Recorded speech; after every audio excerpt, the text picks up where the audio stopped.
के हित में जो जीता है, औरों के हित में जो मरता है, उसका हर आंसू रामायण, प्रत्येक कर्म गीता है। ऐसा उनके जीवन का दर्शन है। वाणी में माधुर्यता, दृष्टि में प्रसन्नता, मन में पवित्रता और व्यवहार में कुशलता। ऐसे महान पिता के सुपुत्र होने के नाते बाबा अमरनाथ भारतीय सेवा में आए। उन्होंने सबसे पहले भारतीय संचार व्यवस्था जो संसार खुला नई दिल्ली का, वहां से उन्होंने डिग्री प्राप्त की। डॉक्टर शंकर जय शर्मा से लगाकर तमाम भारत के ऐसे राजनेता के सलाहकार रूप में बाबा भारती ने काम किया। और बाबा भारती की जो बगिया है, उससे निकले तमाम जो धर्म का शंखनाद था, आज उसे पूरे विश्व उसको हृदयंगम करना चाहता है। और हम सब जानते हैं कि भारत में तमाम तरह की चुनौतियों के बाद भी आज यदि भारत देश ने जो प्रगति करी है, भारत देश ने जो सकारात्मक दृष्टि रखी है, इसका बहुत बड़ा कारण है कि हमारे भारत देश की पत्रकारिता ने तमाम तरह की अड़चनों के बाद भी अपनी अपनी भूमिका का बहुत श्रेष्ठता के साथ में निर्वहन किया है। और उसी निर्वहनता के प्रतीक है कि भारत देश के अंदर हर राठौर जी को माला बनाकर सम्मानित करें। मैं इन्होंने भारत छोड़ो आंदोलन के माध्यम से शुरुआत करी और मध्य प्रदेश की पत्रकारिता का ऐसा पत्रकारिता के क्षेत्र में लोगों के मुंह बंद कर रहे हैं अपनी लेखनी के तेवर से। और हम सब जानते हैं कि बंसल न्यूज को जो ऐतिहासिक स्वरूप आज मध्य प्रदेश में है, वो आप जैसे व्यक्तित्व के जीवन की क्षमता का मुकाबला करते हैं। लेकिन फिर लगता है कि नहीं, ऐसे ही लोगों की सख्त जरूरत है जहां आपके समक्ष किसी भी समाचार को, किसी भी बात को रोकने के तमाम प्रयास किए जाए, पूरी ताकत लगा दी जाए और उसके बाद भी आप अपना काम निष्ठा से और समर्पित भाव से और ईमानदारी से यदि कर सकते हैं, तो ऐसे सुमित शर्मा जी का मैं सादर वंदन अभिनंदन करता हूँ। आज के समारोह के मुख्य अतिथि परम श्रद्धेय गोपाल इंजीनियर जी, जिला पंचायत के अध्यक्ष, जो समय समय पर हमें बहुत सारी राजनीति से जुड़ी हुई बातें बताया करते हैं और आज की तारीख में जिस मुकाम पर वो है, मैं चाहूंगा उस मुकाम से भी वो आगे जाएं। मैं उनका बहुत स्वागत करता हूं। आप आदरणीय हमारे डॉक्टर जयप्रकाश पालीवाल जी, जो मेरे ख्याल से मध्य प्रदेश में टॉप 10 सर्जन से जिनका नाम है, पालीवाल हॉस्पिटल के संचालक, और उससे कहीं अलग हटके एक संवेदनशील व्यक्ति, एक संवेदनशील शख्सियत के रूप में परिकल्पना के माध्यम से जिन्होंने पूरे प्रदेश।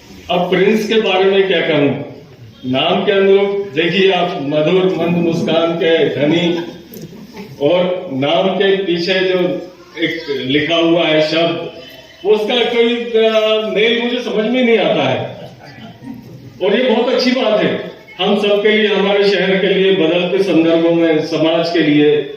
अब हमारा सौभाग्य के अपनी पत्रकारिता के क्षेत्र में इसी प्रकार अपना अविस्मरणीय योगदान प्रदान करें। मैं मोदी जी से निवेदन करना चाहूंगा, आदरणीय मोदी जी भी करके हाथ बनाए इस अवसर पर। और ये ऐतिहासिक अवसर है जब सुमित शर्मा इस आशा विश्वास के साथ में कि कंटेनमेंट मार्ग को चुनते हुए आज पत्रकारिता के क्षेत्र में जो तमाम तरह की विपत्तियां हैं, उनके अंदर निडरता के साथ जो आप पत्रकारिता कर रहे हैं, उसको उम्मीद करना है कि इसी प्रकार आप पत्रकारिता लगातार करते रहें और बेबाकी के साथ में अपनी कलम समाज और देश चलाते रहें, ताकि जनता का जो विश्वास है उसको हम वापस प्रकट कर सकें और ये हमारा महान भारत देश एक बार फिर विश्व गुरु बन सके। कृपया जोरदार ताली बजाकर स्वागत करते हैं। थोड़ा साइड में हो गया जी। औरों के हित में जो जीता है, औरों के हित में जो मरता है, उसका हर आंसू रामायण, प्रत्येक कर्म गीता है। ऐसा उनके जीवन का दर्शन है।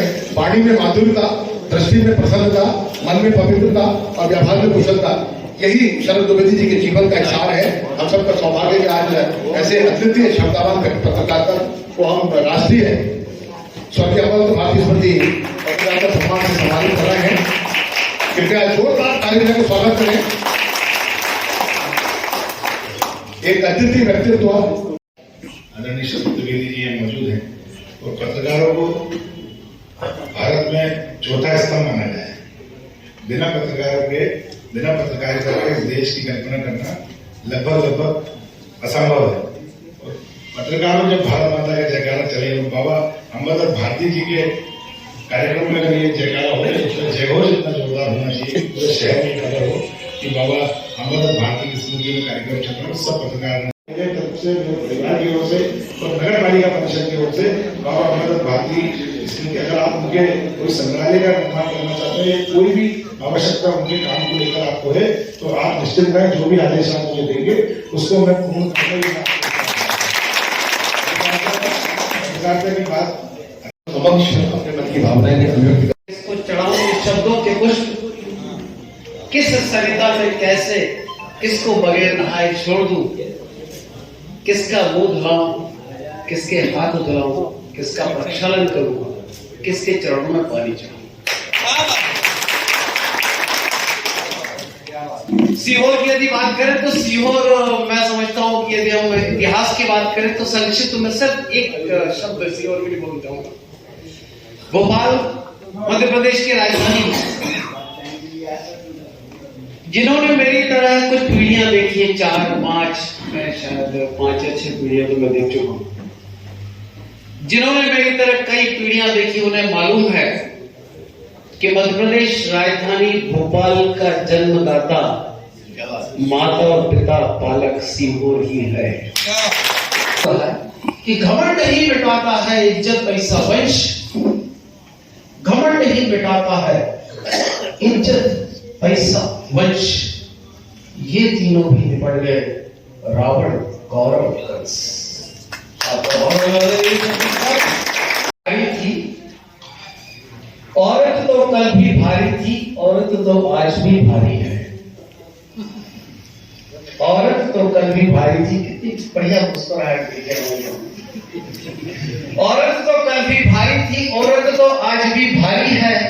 ये पुरुष तो कल भी आभारी था, ये पुरुष तो आज भी आभारी है। क्या बात है। नहीं कर रहा विषय को कि कैटरीना कैफ के नाम पर भी कोई पुरस्कार हो जाए। ये 25 साल की पीढ़ी क्या इस तरह के किसी पुरस्कारों की श्रृंखला को लेकर चलेगी? अब भारती जी चलेगा भैया, बहुत अब आजकल कहाँ चलता, अब आजकल तो ग्लैमर वाले पत्रकार चलते हैं। ये उन्होंने कहा टीवी के ही सबसे बड़े पत्रकार जो अभी 30-35 साल के, उनके नाम पे पुरस्कार उनके रहते ही स्थापित कर दो। ये इससे मुझे चिंता। हम लोगों को बोलना कहां से हमने सीखा? गणेश और दुर्गा उत्सवों से। जब वरिष्ठ पीढ़ी वहां पर हमको मौका देती थी और लोटपोट, चंदा मामा, पराग, नंदन पढ़ने वाली हमारी पीढ़ी कहानियां और कविताएं वहां लेकर चली जाती। आज आप अपने बच्चों को सिर्फ पैकेज वाला बच्चा बना।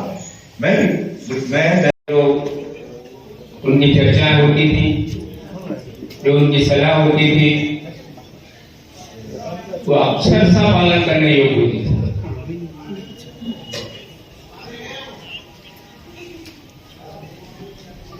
उनके पिताजी उनके मार्गदर्शक रहे